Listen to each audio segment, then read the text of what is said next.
বিশ্ব ইজতেমার প্রথম পর্বের আখেরি মোনাজাত সকাল ৯টায়। এবার মোনাজাত করবেন মাওলানা জুবায়ের। আল্লাহর নৈকট্য লাভের আশায় ভোর থেকেই আশেপাশের এলাকা থেকে ময়দানে জড়ো হচ্ছেন ধর্মপ্রাণ লাখো মুসল্লি। কেউ পায়ে হেঁটে, কেউ বা গণপরিবহনে রওনা হয়েছেন টঙ্গীর তুরাগ তীরে।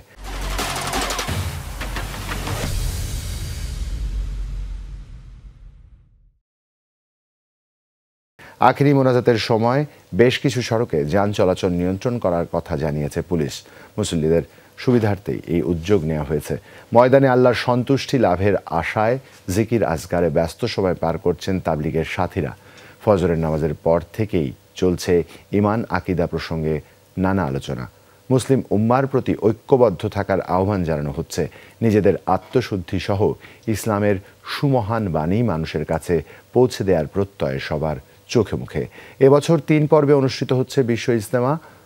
সূরায়ে নিজাম বা জুবায়ের পন্থীদের দ্বিতীয় পর্ব অনুষ্ঠিত হবে ৩ থেকে ৫ ফেব্রুয়ারি। এরপর ১৪ থেকে ১৬ ফেব্রুয়ারি অনুষ্ঠিত হবে সাদপন্থীদের ইজতেমা।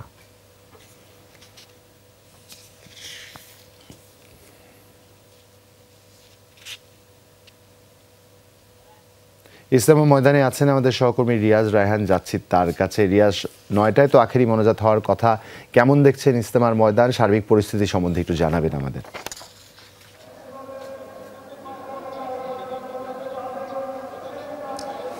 জুবায়ের, আপনি একটু আগে বলছিলেন যে ঈমান আমলের উপরে আলোচনা চলছে, বিশ্ব ভ্রাতৃত্ব এবং যে বন্ধন সুদৃঢ় করার যে একটি অনুঘটক হতে পারে এই ইজতেমা, সেটি আসলে সত্যি। আর এবারে যেহেতু ৩ পর্বে ইজতেমাটি হচ্ছে, সেই কারণে মানুষের উপস্থিতি কিছুটা আমার কাছে কম মনে হচ্ছে। কারণ আমি দীর্ঘ কয়েক বছর ধরে এই ইজতেমা কাভার করি বা সময় সংগ্রহ করি, সেই কারণে আমার কাছে মনে হচ্ছে এবার কিছুটা মানুষ কম, যেহেতু ৩ পর্বে ওই ইজতেমাটি অনুষ্ঠিত হচ্ছে। আর পাশাপাশি এখন যেটি চলছে মূলত শেষ দিনে, অর্থাৎ জুবায়ের পন্থীদের প্রথম দফার শেষ দিনে আজকে যেটি চলছে সেটি হচ্ছে ভারতের মাওলানা আব্দুর রহমান এখন বয়ান করছেন, যেটি বাংলা অনুবাদ করে দিচ্ছেন মাওলানা আব্দুর রহিম।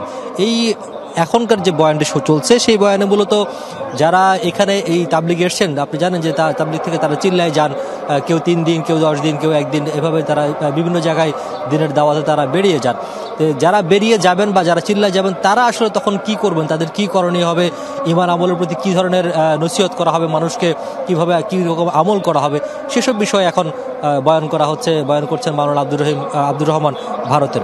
আর এর পরপরই মাওলানা ইব্রাহিম দেওলা, যিনি ভারত থেকে এসছেন, তিনি বয়ান করবেন এবং সেটি অনুবাদ করে দিবেন স্বয়ং মাওলানা জুবায়ের।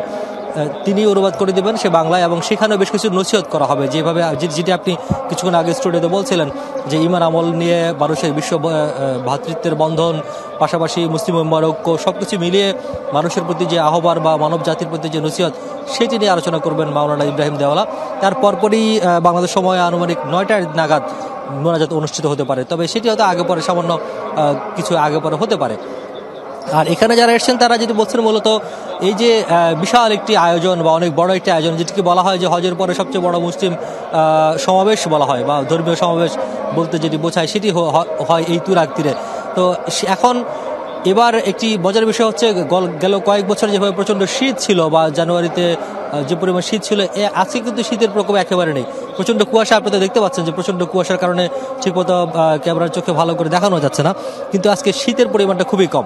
এই কারণে আমরা দেখেছি সকাল থেকে মানুষ ফজর নামাজের পরপরই ঢাকা এবং ঢাকার আশপাশ থেকে দূর দূরান্ত থেকে অনেকে পায়ে হেঁটে আসা শুরু করেছেন, এবং হয়তো ৯টা নাগাদ এসে পৌঁছাবেন। আবার অনেকেই বিভিন্ন বাসাবাড়ির ছাদে অবস্থান নিয়েছেন, যে যেখানে পারছেন। মূলত যেহেতু শেষ দিনে একটি মোনাজাত হয় এবং সম্মিলিতভাবে, এটি আসলে ইসলাম বলে যে সম্মিলিতভাবে মোনাজাত আপনি মনে মনেও করতে পারেন এবং প্রকাশ্য করতে পারেন, অপ্রকাশ্য করতে পারেন, কিন্তু সম্মিলিতভাবে মোনাজাতের যে একটি গুরুত্ব, একটি তাৎপর্য রয়েছে, সেটির জন্য মূলত এখানে আসেন। বলেন যে মানে কোটি মানুষ বা লাখো হাত যদি একসাথে আল্লাহ দরবারে তোলে, সেখান থেকে আল্লাহ যদি কোনো একটি হাতের উসিলায় যদি তার সব ধরনের গুনাহ মাফ করে দেন, বা তার যে পজিটিভ যে চাওয়া, সেটি যদি পূরণ করে দেন, সেই আশায় মূলত মানুষ আসে।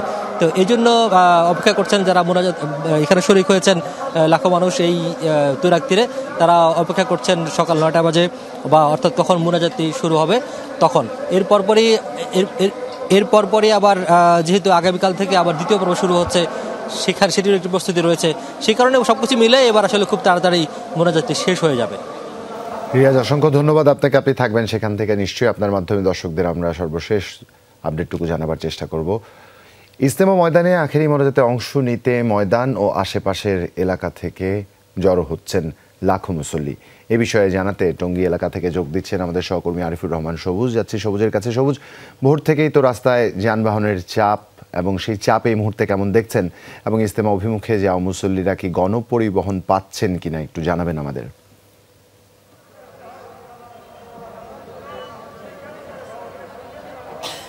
জুবাইর, মূলত ফজরের নামাজের পর থেকে ইজতেমা মাঠে যারা আশেপাশের বাসিন্দা, বিশেষ করে ঢাকা সহ ময়মনসিংহ বা আশেপাশের যে জেলাগুলো রয়েছে সেই জেলাগুলো থেকে মুসল্লিরা আসতে শুরু করেছেন, এবং বিশেষ ট্রেনেরও ব্যবস্থা করা হয়েছে। ঢাকা থেকে 3টি বিশেষ ট্রেন এর মধ্যেই টঙ্গী যে স্টেশন, সেই টঙ্গী স্টেশনে এসে পৌঁছেছে, এবং এই মুসল্লিরা মূলত স্টেশন থেকে নামার পর ইজতেমা মাঠে আসার যে পথটি, সেই পথটি আসতেই মূলত হিমশিম খেতে হচ্ছে। কারণ আগের রাত থেকেই অনেকেই ইজতেমা মাঠে ঢোকার চেষ্টা করছেন, কিন্তু বেশিরভাগই যেটি দেখা গেছে যে ইজতেমা মাঠে আসলে তিল ধারণের ঠাঁই নেই আগে থেকেই, এবং যারা পরে আসছেন বা কালকে রাত থেকে আখেরি মোনাজাতের জন্য এখানে আসতে শুরু করেছেন, তারা আসলে কেউই মূল যে মাঠ সেই মূল মাঠে ঢুকতে পারেনি। এর ফলে যেটি হচ্ছে যে আশেপাশের যে সড়কগুলো রয়েছে সেই সড়কগুলোতে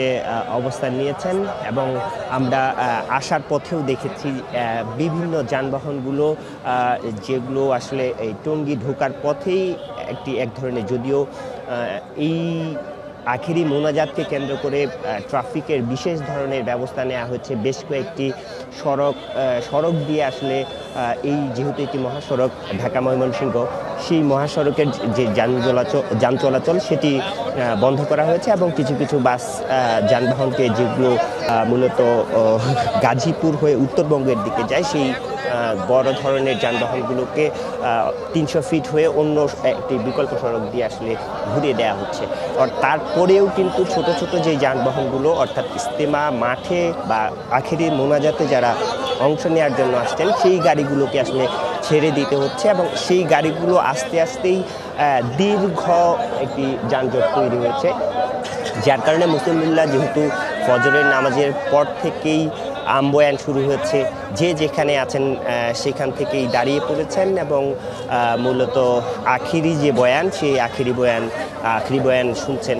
এবং আপনি নিশ্চয়ই দেখতেও পাচ্ছেন যে এখানে টঙ্গীর যে ওভারব্রিজটি রয়েছে, এই ওভারব্রিজে জ্যাম, এবং জ্যাম থেকে নেমেই মানুষজন আসলে ওভারব্রিজের উপরেই দাঁড়িয়ে গেছেন। নিচের সড়ক, আশেপাশের যে ভবনগুলো রয়েছে, প্রত্যেকটি ভবনেই আসলে যে যেখানে পেরেছেন সামান্য একটু কাগজ বা পেপার সঙ্গে করে নিয়ে এসছেন। তারা অনেকেই আগে থেকে ধারণা করতে পেরেছিলেন যে আসলে মাঠে ঢুকতে পারবেন না, যেখানে হবে সেখানে বসে যেতে হবে। সেভাবেই আসলে প্রস্তুতি নিয়ে এসেছেন, এবং সবাই আসলে অপেক্ষা করছেন যে যেই কারণে, অর্থাৎ মূল যে কারণে এই ইজতেমা মাঠে আসা, সেই জায়গাটির, অর্থাৎ যে আখেরি মোনাজাত, সেই আখেরি মোনাজাতের অংশ নেওয়ার জন্য। এবং আখেরি মোনাজাত শেষে বের হওয়ার একটি বিষয় রয়েছে। যারা দূর দূরান্ত থেকে সারা হয়নি দেখেছেন, অনেকেই চেষ্টা করছেন যে আখেরি মোনাজাত শেষ করে বাইরে, মাঠের ভিতরে না থেকে কিছুটা বাইরে অবস্থান করে বিশেষ ট্রেনের ব্যবস্থা রয়েছে ফেরার পথে। জুবাইর, সবুজ, আপনাকে অসংখ্য ধন্যবাদ, এবং ধন্যবাদ সেই সাথে আমাদের এতগুলো তথ্য দিয়ে দেওয়ার জন্য। বিশেষ ট্রেনের ব্যবস্থা করা হয়েছে যেমনটা জানাচ্ছিলেন। নিশ্চয়ই মুসল্লিরা যারা এসছেন তারা স্বাচ্ছন্দ্যে ফিরে যেতে পারবেন, এটাই প্রত্যাশা। এবং কাল থেকে রিয়াজ যেমনটা করে জানাচ্ছিল, দ্বিতীয় পর্বের ইজতেমার আনুষ্ঠানিকতা শুরু হচ্ছে, তাই এটা একটা বিশাল ট্রানজিশন। নিঃসন্দেহে স্বাচ্ছন্দ্যে সবকিছু কাটুক, এটাই প্রত্যাশা।